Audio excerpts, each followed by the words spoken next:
पाकिस्तान के प्रधानमंत्री शहबाज शरीफ ने देश की बिगड़ती हालत पर एक असामान्य प्रतिक्रिया व्यक्त की है।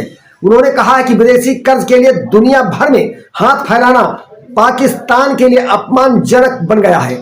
इस्लामाबाद में निर्यातकों और उद्योगपतियों को संबोधित करते हुए शहनवाज शरीफ ने कहा, फील्ड मार्शल असीम मुनीर और मैं दुनिया भर में पैसे मांगता फिरता हूं। हमें शर्म आती है। कर्ज लेना हमारे लिए आत्मसम्मान पर बहुत बोझ है। पाकिस्तान पर अब तक सार्वजनिक कर्ज 76,000 अरब पाकिस्तानी रुपए से अधिक हो चुका है। इस समय यूजीसी विवाद पूरे देश में बहुत बड़ा मुद्दा बना हुआ है। भारतीय जनता पार्टी के लिए यूजीसी सरदर्द बन गया है।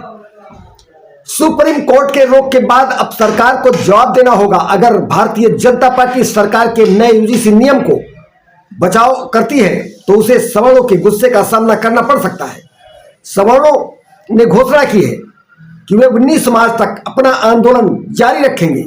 इस संगठनों में राजपूत, ब्राह्मण, कायस्थ, वैश्य और खत्री शामिल हैं और अगर वापस लेती है तो SC, ST और OBC वर्ग का विरोध झेलना पड़ सकता है।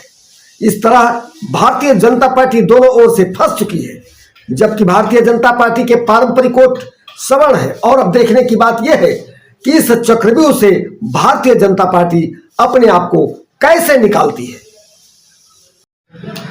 भारत और रूस के रक्षा संबंध एक बार फिर वैश्विक रणनीतिक चर्चा में है।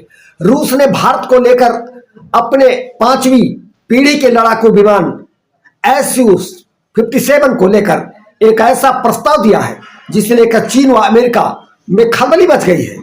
टेक्नोलॉजी ट्रांसफर, सोर्स कोड तक पहुंच, भारत में घरेलू उत्पाद जैसे ऑफर किसी भी देश के लिए असाधारण माने जाते हैं।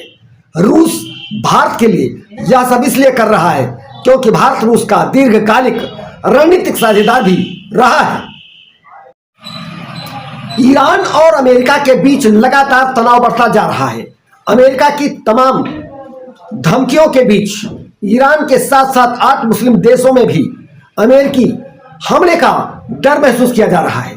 दोनों देश अड़े हुए हैं। ट्रंप के दबाव बढ़ाने पर भी खोमेनी ने झुकने का नाम नहीं लिया।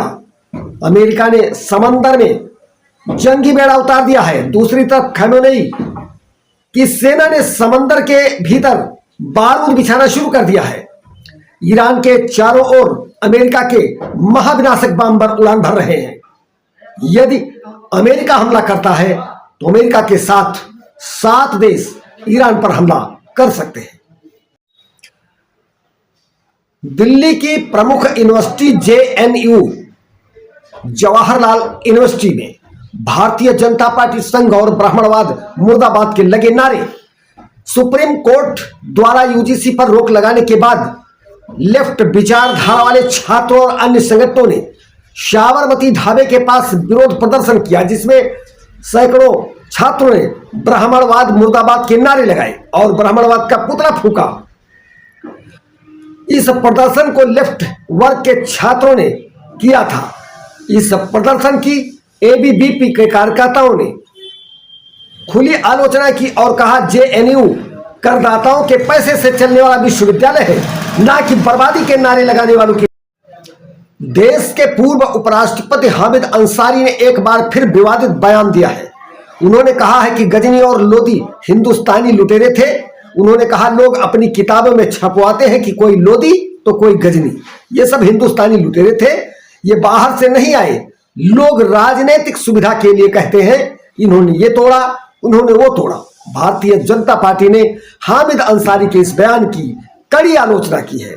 भारतीय जनता पार्टी ने कहा, अंसारी ने शर्जील इमाम को युवा नेता बताने के बाद अब सोमनाथ मंदिर तोड़ने वाले गजनी की तारीफ कर रहे हैं।